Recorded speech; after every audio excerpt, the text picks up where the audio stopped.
Halo Pisokers, selamat jumpa lagi di Pisok Trips. Nah, sekarang kita akan melihat suasana Candi Prambanan. Candi Hindu ini termasuk warisan dunia UNESCO loh. Nah, hebat ya. Dan kompleks candi ini ada di Yogyakarta atau Yogyakarta. Tetapi pintu administrasinya terletak di Jawa Tengah. Jadi Candi Prambanan ini terletak di dua tempat, yakni di Bokoharjo, Prambanan, Sleman, Daerah Istimewa Yogyakarta, dan di Tlogo, Prambanan, Klaten, Jawa Tengah. Ribet kan?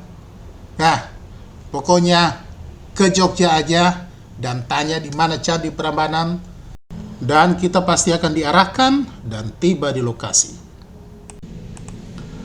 Nah, Candi Prambanan ini disebut juga Candi Roro Jonggrang. Loh, siapa tuh? Dan apa hubungannya?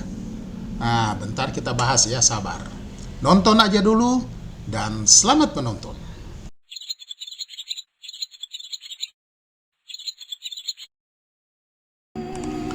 Nah, kita langsung saja masuk sekarang. Dan tentu saja harus beli tiket. Nah, harga tiketnya adalah 50.000 untuk dewasa dan 25.000 untuk anak-anak. Nah, candi ini dibangun oleh Sri Maharaja Rakai Pikatan sekitar tahun 850 Masehi dan sudah dipugar beberapa kali. Tetapi dari semua cerita tentang candi ini, yang paling menarik adalah legenda di balik candi ini, yaitu kisah tragis antara Roro Jonggrang dan Bandung Bondowoso. Nah, gimana ceritanya? Nah, jadi legenda Roro Jonggrang ini diawali dengan kisah dua kerajaan. Nah, kedua kerajaan ini bertetangga, yaitu kerajaan Pengging dan kerajaan Baka. Nah, kerajaan Pengging ini dipimpin oleh Prabu Damarmaya yang memiliki putra mahkota bernama Bandung Bondowoso atau Bandawasa. Sedangkan kerajaan Baka dipimpin oleh Prabu Baka yang berwujud raksasa. Nah, Prabu Baka ini memiliki, meskipun dia semacam raksasa, tetapi memiliki putri, ya manusia lah, putri yang sangat cantik bernama Roro Jonggrang. Nah, Prabu Baka berniat menyerang kerajaan Pengging untuk memperluas kekuasaannya. Ya. Nah, maka berperanglah kedua kerajaan itu. Kemudian Prabu Damarmaya segera mengirim pasukan dan dipimpin oleh Bandung Bandawasa, putra mahkotanya sendiri, untuk menghadapi pasukan kerajaan Baka yang dipimpin langsung oleh Prabu Baka. Maka perang pun terjadi dan Bandung Bandawasa ini sangat sakti. Dan akhirnya Prabu Baka terbunuh tewas dalam peperangan. Nah, berita gugurnya Prabu Baka ini sampai ke Roro Jonggrang, putrinya. Setelah gugurnya Prabu Baka, pasukan Pengging dibawa langsung oleh Bandung Bandawasa atau Bondowoso menyerbu ke pusat kerajaan Baka. Mereka sampai di istana. Nah, di istana itu kan ada si Roro Jonggrang yang cantik jelita bagaikan bidadari. Mungkin juga bidadari. Si Bandung langsung terpikat dan tergila-gila dengan Roro Jonggrang. Dia nekat melamar si Roro Jonggrang. Ya, tapi sayang sekali lamarannya ditolak. Tapi namanya juga sudah cinta mati, si Bandung nekat membujuk Roro Jonggrang. Membujuk atau memaksa sih. Nah, tetap saja dia tidak pantang mundur untuk melamar dan menjadikan Roro Jonggrang sebagai istrinya. Pada akhirnya Roro Jonggrang berkata, "Oke, saya bersedia tetapi dengan syarat." Nah, syaratnya ada dua. Syarat yang pertama, si Bandung harus membuat sumur yang dinamakan Sumur Jalan Tunda. Jalan Tunda. Syarat yang kedua adalah membangun 1000 candi hanya dalam satu malam. Sulit kan? Hampir tidak mungkin. Tapi si Bandung Bondowoso ini nekat. Dia langsung menyanggupi akan syarat itu. Dan dia berhasil membuat sumur Jalatunda. Akan tetapi dia diperdaya oleh orang suruhan Roro Jonggrang, karena memang Roro Jonggrang tidak suka sama dia. Dan orang suruhan ini berkata kepada si Bandung agar dia bisa turun dan memeriksa sumurnya. Kemudian si Bandung turun sampai di dasar. Setelah dia sampai di dasar, orang suruhan ini menggunakan timbunan tanah dan menimbun sumur itu. Tetapi si Bandung ini kan sakti. Dia langsung keluar dari sumur itu dengan mendobrak timbunan tanah dan batu. Dia marah dong. Tetapi karena memang sudah nekat dan cinta mati sirna dengan kecantikan Roro Jonggrang, si Bandung tetap nekat untuk melaksanakan syarat kedua. Maka dia panggil teman-temannya, mungkin ini para jin. Wah, hebat juga teman-temannya ya. Untuk membuat syarat kedua, yaitu 1000 candi dalam semalam.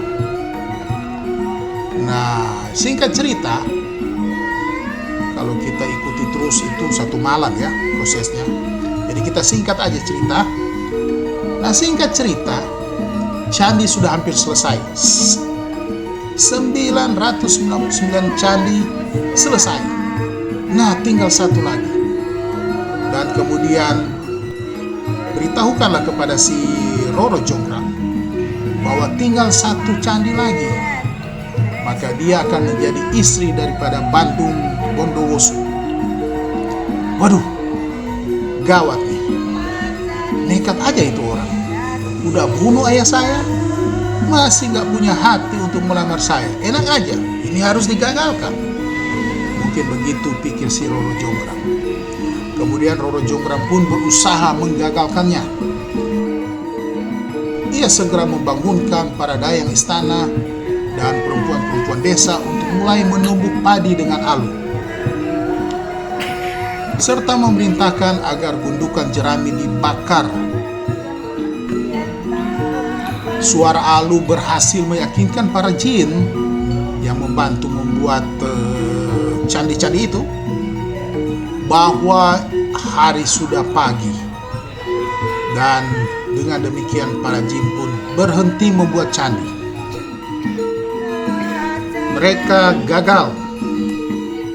Nah, mereka sudah selesai membuat 999 candi. Tetapi satu candi mereka gagal buat. Sehingga 1000 candi gagal dibuat. Nah, Bandung Bondowoso gagal memenuhi persyaratan Roro Jonggrang. Sehingga dia gagal menjadikan Roro Jonggrang istrinya. Roro Jonggrang lega. Masa si pembunuh ayah saya mau menjadi suami saya? Gak bisa. Tetapi cerita belum selesai. Sialnya, si Bandung tahu bahwa itu adalah rekayasa dari si Roro Jonggrang. Dia pun murka. Waduh, kali ini murkanya itu lebih besar daripada cintanya kepada Roro Jonggrang. Sehingga karena dia sakti itu, maka Roro Jonggrang kasihan dikutuk menjadi batu arca. Meskipun sudah dikutuk menjadi batu, menjadi arca, tetapi ternyata Roro Jonggrang masih sangat cantik kelihatan. Si Bandung Bondowoso pun menyesal. Tapi ya, apa boleh dikata, nasi telah menjadi bubur. Bukan, maksudnya daging telah menjadi batu.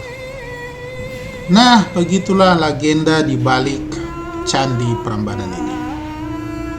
Percaya atau tidak, itulah cerita yang disukai rakyat. Oke, kita kembali ke dunia nyata. Ini adalah Candi Brahma yang adalah dewa pencipta. Ini kalau di kompleks candi ini pada waktu kita masuk itu berada di bagian belakang dan sebelah kiri. Dan di sebelah kanan itu adalah Wisnu. Ini adalah candi untuk Dewa Wisnu, yaitu dewa pemelihara.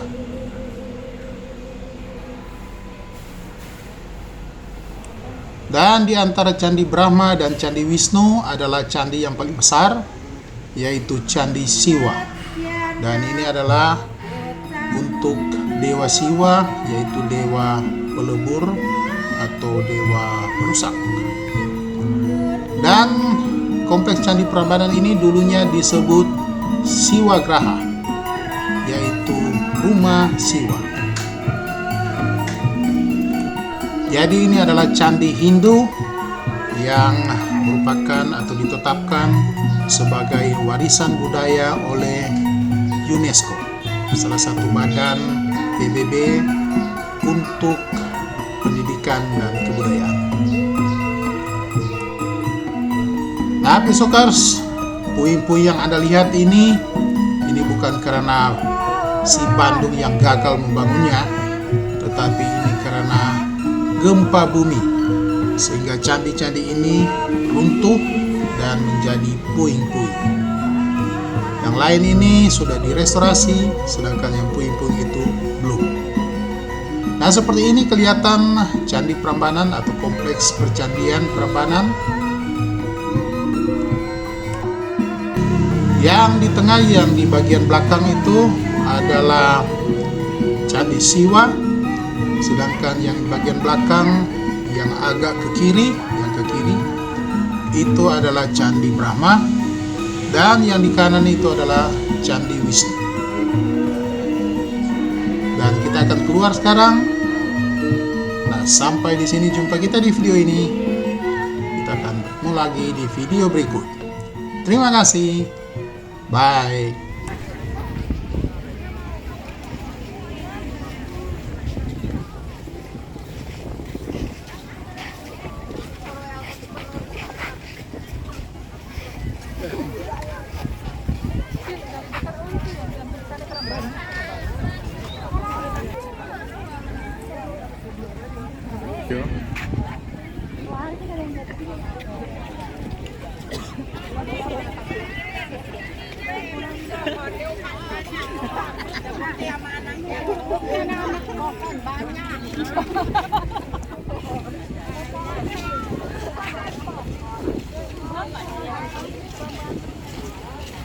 Manjo.